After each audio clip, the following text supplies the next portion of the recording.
Bahawa dalam pekarangan di sekeliling rumahnya nak tanam capli, Assalamualaikum warahmatullahi wabarakatuh.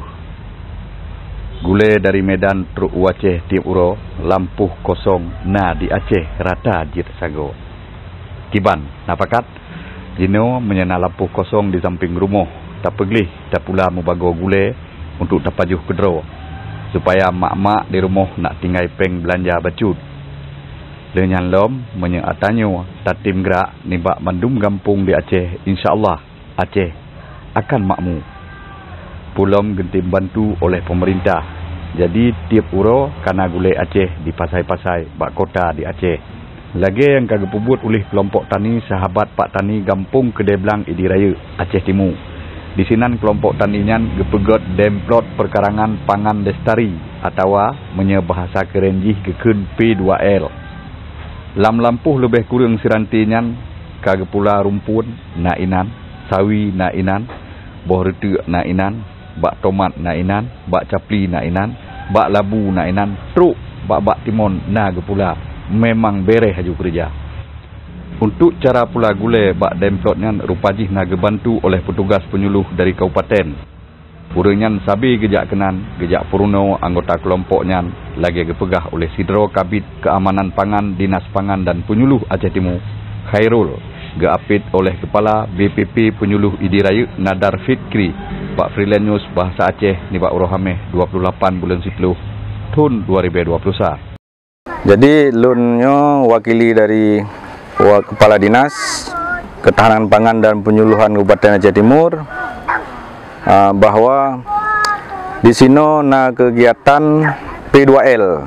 P2L adalah pekarangan pangan lestari yang ditempatkan di Gampung Kedeblang, Kecamatan Diraya, bahwa kegiatan P2L-nya sangat bermanfaat bagi masyarakat. Tujuan kegiatan P2L-nya yang pertama untuk membudidayakan kembali oleh masyarakat kembali bahwa kegiatannya sebenarnya kalah ke pelaku, kalah dilaksanakan oleh urung-urung cik kitanya, urung-urung doha kitanya. Bahwa dalam pekarangan di sekeliling rumahnya nak tanam capli, nak tanam tanaman-tanaman atau sayur-sayur yang bisa digunakan, dimanfaatkan untuk kebutuhan hari-hari. Ibu-ibunya dimanfaatkan, baik tanam bunga mentong. Jadi lahan pekarangan yang ditanam tanaman-tanaman, sayur-sayuran, buah-buahan untuk mencukupi kebutuhan rumah tangga. Nyan pun. Yang kedua, ibu-ibunya untuk menambahkan pendapatan keluarga, kebantu suami, kebantu lako dengan hasil je kepulau sayur-sayuran, je kepulau buah-buahan dengan hasilnya untuk menambah jajan anak-anak mit di rumah. Jadi membantu para suami juga. Ketua Kelompok Tani Sahabat Pak Tani Gampung Kedeblang Yopi Kurniawan gepesampo terima genasih gopnyan kepada pemerintah yang kagebi bantuan untuk gepegot demplotnya.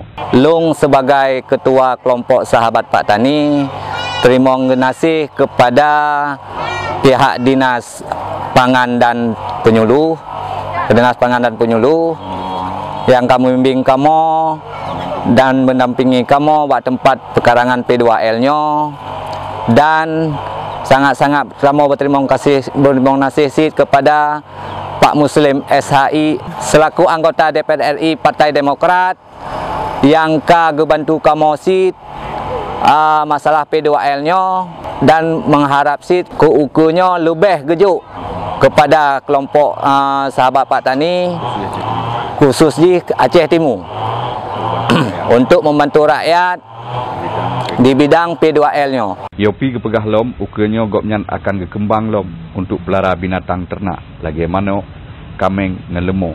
Jadi menyeperle keboh mano nyan pih karena di samping rumah hana payah belo boh mano dari Medan li.